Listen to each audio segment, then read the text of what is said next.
Okay, so how the justice system works is the police in your area have to be smart enough, aware enough, and willing to enact laws or they don't apply to you. What that means is it's a sewn up system. And once you get a cop that gets it, and most don't, what is it? Well, it could be financial fraud with, rent fraud. Say you rent a house you don't own, right? Big money fraud against local nonprofits. Or someone does some sort of scam against you and steals from you. Well, the cops have to understand the laws on that in order to apply it. Any law that's been done against you, you file a police complaint, they have to go find the law, they have to understand the law, they have to be willing to go, okay.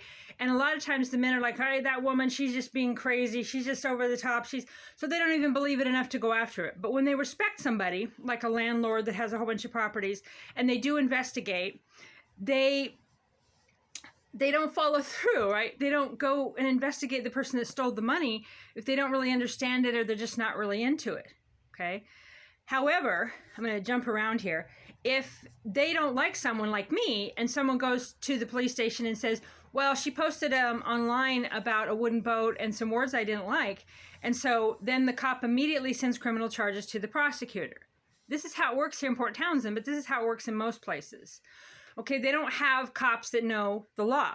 They don't know constitutional law, none of that. So they just speculate and based on what they've learned. And so it's just their opinion. And then it goes to a prosecutor. And then they decide whether they're going to prosecute or not based on whether they like you or who knows you. And then it goes to the judge. And then the judge decides based on whether they like you or not.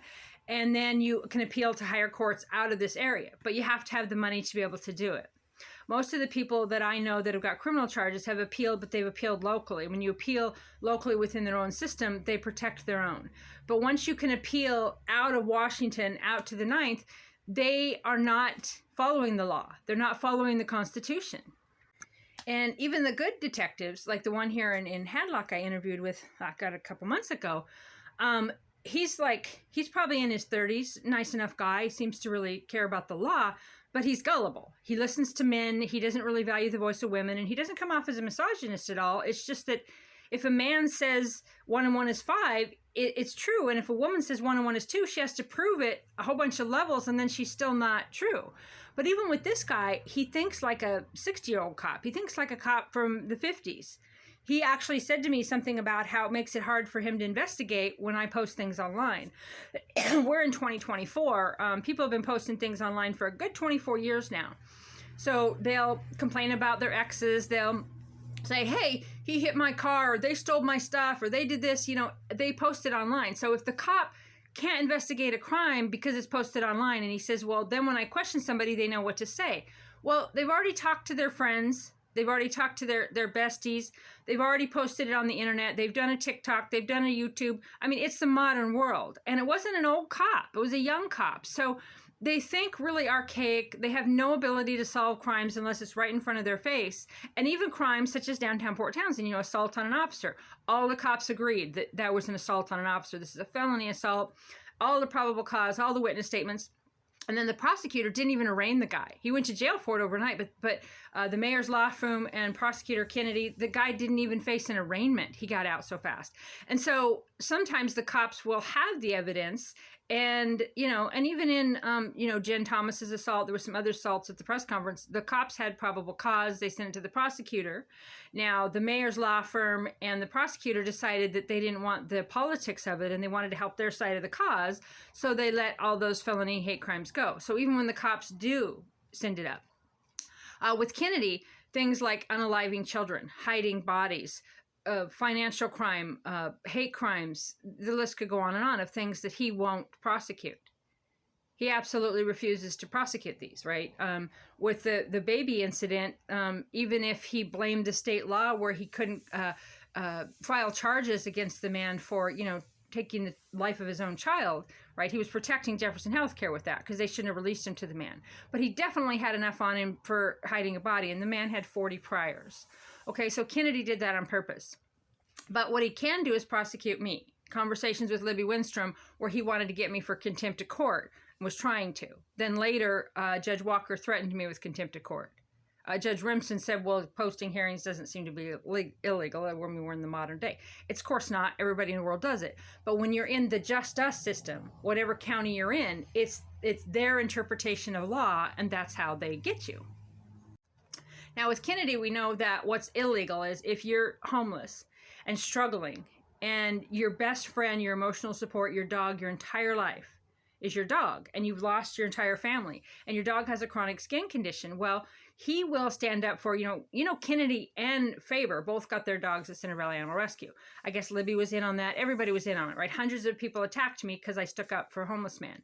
So Kennedy prosecuted him for a crime, and Judge Walker ordered that he return the dog to Michael Almain, and they defied a court order. So they're allowed to do all that. So if your dog has a chronic skin condition and you're homeless, they'll take your dog, criminal charges, flat out lie. Judge Walker ruled he was indigent, gave $70,000 of your money to his defense, then ruled he wasn't indigent, and that's why he was criminal charges. So they took his dog. He never saw his dog again. Very, very cruel. They're cruel and they're emotional. So that was illegal, right? But financial charges, I've seen lots of big money fraud. They just look the other way. They don't understand it. Assault, domestic violence, landlord-tenant laws. They don't know any of it. It's totally legal for Libby Winstrom to evict someone during a moratorium when you're not allowed to evict. It was illegal to evict, and it was also illegal for a landlord to serve him. The landlord served him with someone to intimidate him. That was the Luke Seymour thing. And the local police, Luke said Olson and his wife come to the house and intimidated him, and other cops come to, he had no tenant rights, right? But I know this other guy in town, it's been months and months, he can't get the tenant out because they have tenant rights. I also seen a case where Judge Walker out here on Marlstone Island made the landlord, the guy that owned the property and lived there, stay away for 2 weeks because of tenant rights. But in the Jenny Ellison stuff, she has no tenant rights. Luke Seymour had no tenant rights. So that's why people are afraid to blow the whistle. Like you see this city manager complaint, you see like the 12 infamous whistleblowers that are afraid to come forward. That's because they have the whole system shut tight. And when you go out of it, like with APS, then APS contacts, like with Jenny Ellison. I was working with them on some very valid stuff.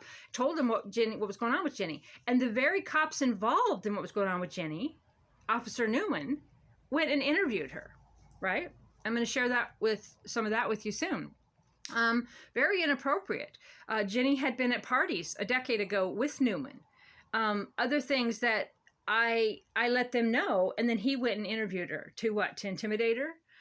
It's not okay, but it's the law here in Port Townsend. It doesn't matter what the actual law says. Like emails with Ashcraft and Libby Winstrom.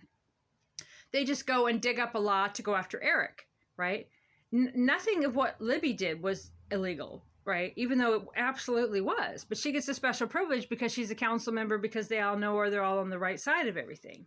Well, their side is right, So I just wanted to explain to you a little bit about, I had someone recently tell me they had some mortgage fraud. They had some debt stuff going on. They had some different things going on they needed to get the person to stop what they're doing, like a cease and desist or whatever. So they couldn't really afford an attorney, and the police didn't understand it. So the person threatened them.